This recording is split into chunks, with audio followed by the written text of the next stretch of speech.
right, so welcome everyone. Today I'm proud to introduce Rafael Jamas, actor and filmmaker and also a recent graduate from the University of Miami, studying, cinema studies and so forth. So I'm really happy that he joined the show today. I'm really grateful. And he's also a dear friend of mine. We worked on numerous, short films together. So it's a pleasure to have you on board. Rafa, how you doing?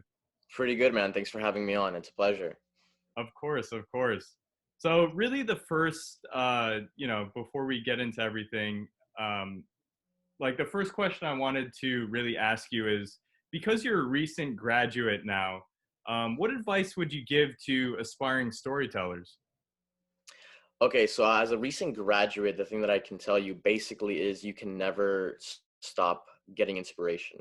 So, to everyone who wants to tell a story, you have to gather some knowledge from somewhere. So, I would say just watch as many films as you can, read as many plays as you can, just go on the internet and find things that interest you.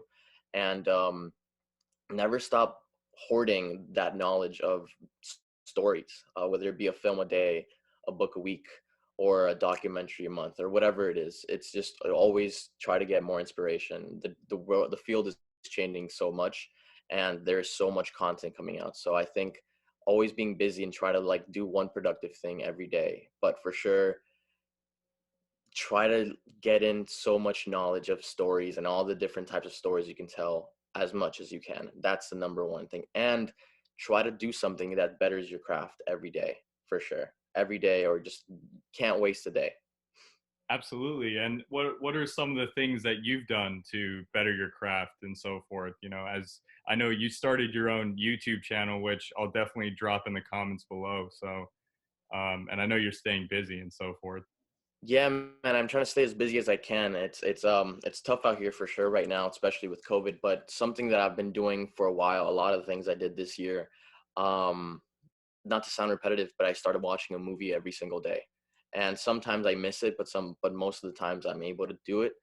And that helps me as an actor and as a filmmaker, one, to understand. I think the most important part of doing this is you get knowledge of the industry, so you understand who produces who directs what, and like when they did it and how they did it.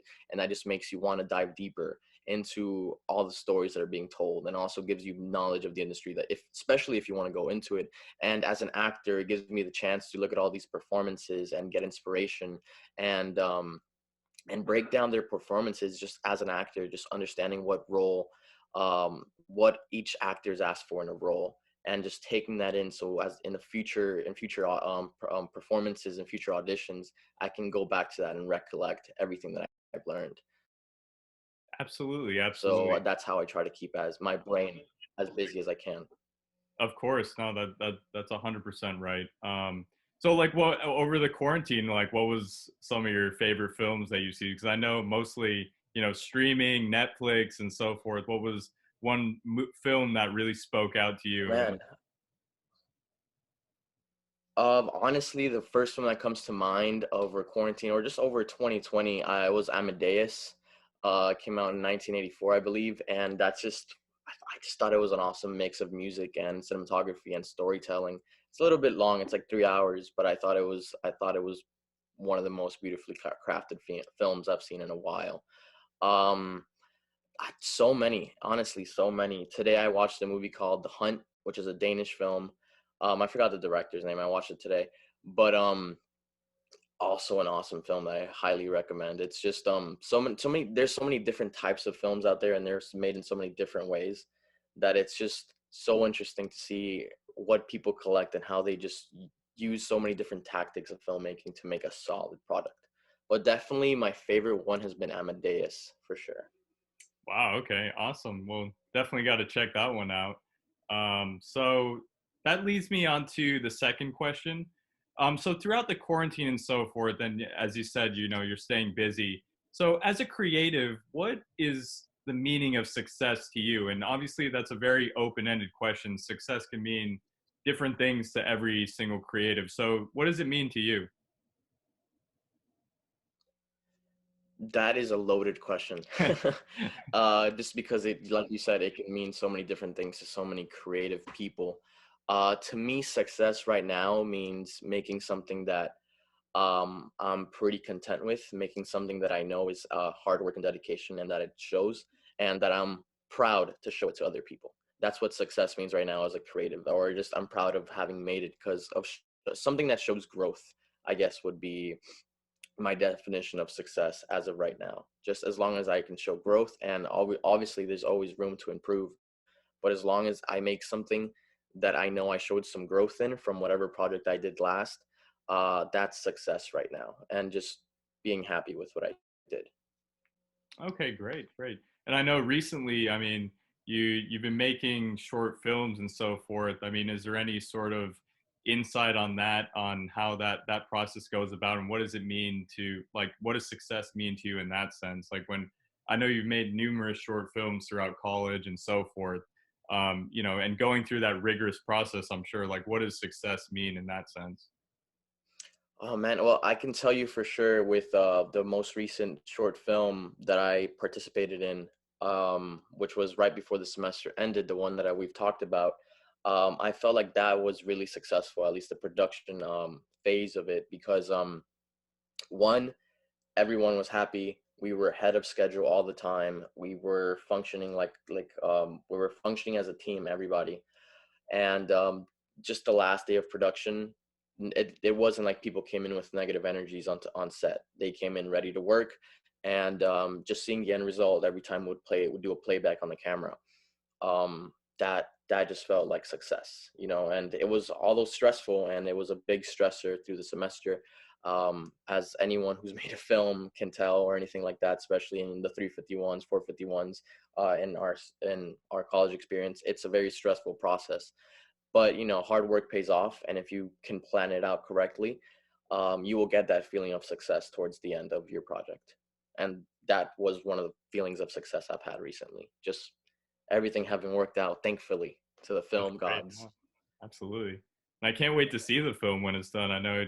What's the status of your recent one? Is it Right now, well, we actually filmed a commercial for the film, and we're working on getting the logo and stuff so we can release snippets of it. Sound stuff is going to begin on Wednesday, and editing is continuing. So roughly like a month and a half, I would say. okay? Excellent. So Okay, like we have a solid copy of it. that's great. Okay, and what's the name of the film? So It's called Eutuxia. you tux. Okay, excellent. Nice. Well, we're looking forward to that. And and this also leads to the last part of the interview.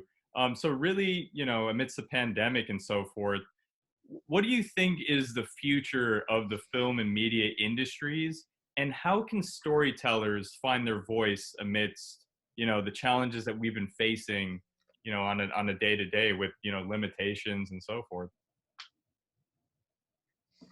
Well, I can tell you a lot about that. So basically, to start it off, I think one very important thing for everyone who is trying to dive into the field that we're in, which is the creative field, whether it be movies, TV, YouTube, TikTok, whatever it is, um, art and storytelling will always be necessary. Um, One of the things I hear a lot is, "Oh, you're going to this industry, so you're going to be like broke your entire life, and you're not going to find jobs." But that's really an unrealistic way of thinking for a lot of people who don't know the ins and outs. Art is necessary. You watch TV, you watch movies as an individual. Most people do. Like 90% of people turn on their phones to watch some sort of art every day. So art is necessary, and it's constantly being made. And the pandemic just proves that even more. I mean, think about how many the streaming records that were broken just at the beginning of the pandemic with things like Tiger King, or recently with Queen's Gambit and things like that. It just shows that art is always going to be necessary. And now we've just hit like a major boom. Although the pandemic hit and productions were low and sometimes non-existent, we literally just hit a huge boom, because now we have all these streaming networks. We've talked about this, the rise of the streaming platforms and how massive that is. I Yeah. mean, most companies now want to have their own streaming platforms, and they're throwing money at shows and TVs and movies. So it's actually very good that, although obviously the pandemic isn't a great thing, but it impacted the industry in a way that more of these jobs are being created towards the future. I mean, Netflix announced that this year they're going to release a movie every single week, and that's nuts to Yeah. me. Um, so I think right now, although productions might be low, once things start picking back up, it's just going to be an uphill climb from there. Obviously, there's a lot of other topics that we can discuss about, like, are movie theaters going to be relevant or things like that. But definitely one of the biggest things that have been shown is people need content and people are willing to pay for content. And that's just giving rise to so much content being made. And that just equals a lot of working opportunities. So don't stop writing, don't stop being creative, continue to tell stories, and always just pick yourself back up if you ever feel down or feel like something you did it wasn't successful. Everything that's worth it is not easy, but now we have so much more opportunity than before. Yep. And what do you think about the, the movie going experience in general, with the rise of streaming? Do you think movie theaters are still going to be around in, like, a couple years from now? I definitely think so. I want them to. I don't think the major people in Hollywood would let movies, the movie theaters, just dissipate. Definitely a lot of them will close down. But like right now we're seeing a less of a need to go, for example, with King Kong or Justice League, King Kong vs. Godzilla and Justice League, the Snyder Cut, being released directly onto HBO Max as well as a movie theater. Like, if you have the film right in front of you on your computer for free, why would you pay? That's the thought process of most people. But I definitely feel like movie theaters will never really be obsolete. I definitely still think they'll be around in 5 years. And it's just, there's a lot of money to be made in the movie theater industry. So I think right now we're just having this discussion because of the pandemic, but I feel like once everything is okay, everything will go back to normal. Hopefully. Yeah. But okay, yeah, and then I mean also to touch up, I know last year you did a little stint in LA as well, in that sense, but I know it was cut a little short because of the pandemic. Yeah. To anyone who's aspiring to, move out to LA and so forth, what would be, some tips and advice for that? And I know everything is changing and so forth, but in general, from your experience, what were some tips in regards to that? Wow. Okay. So some tips, as if, so are these people like they're just moving overall to pursue a career in the Yeah, entertainment industry? yeah, to, like, to pursue a career in film or or media in that sense, to move to LA and pursue that. Well, of course, there is the monetary aspect of it. It's expensive. It's a really expensive city. It's no joke. How expensive it is. So that's why a lot of people move with roommates, which is like what I would say. If that's the better option for you, then most definitely move in with roommates. But for the business standpoint, there's a lot of places you can apply, but definitely use networking to your advantage. Places like LinkedIn, that allow you to connect and send messages, send cold emails. There's so many videos right on how to do these things, about how to network. Use that to your advantage, because there's a lot of competition in that city. So the more you get your name out there, the easier it will be to land these roles or internships or whatever you need them to be. Definitely use your connections to the fullest. But also, one important big thing it is, if you're going to be there long term, learn the names of the big people already. Learn, like I said, I watch a movie a day to learn all the producers, the writers, and stuff like that. That is very, very important, because you never know who you're gonna find. You never know who you're gonna run into, and as never talk crap about anyone's project out in public, because they could be right behind you, and you never know when your chances of not landing something because you were talking crap about a movie and the director was right behind you. You never know when those things can happen. So definitely, just know the name, know the people, know the industry, but use your connections. That's the number one most important thing I would say if you're trying to move out there. Know your connections so you can land a job and grind your butt off till you can make it somewhere stable. Of course, yep. Well, Rafa, this has been fantastic. Thank you so much for being a guest speaker on this. You're awesome. And we'll definitely, I'll definitely leave the your social media links and YouTube channel and so forth in the comments. So everyone, Appreciate it, man. please Thank you.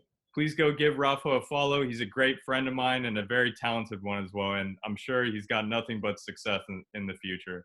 But Thank you. thank you all so much for listening, and we can't wait to see you again.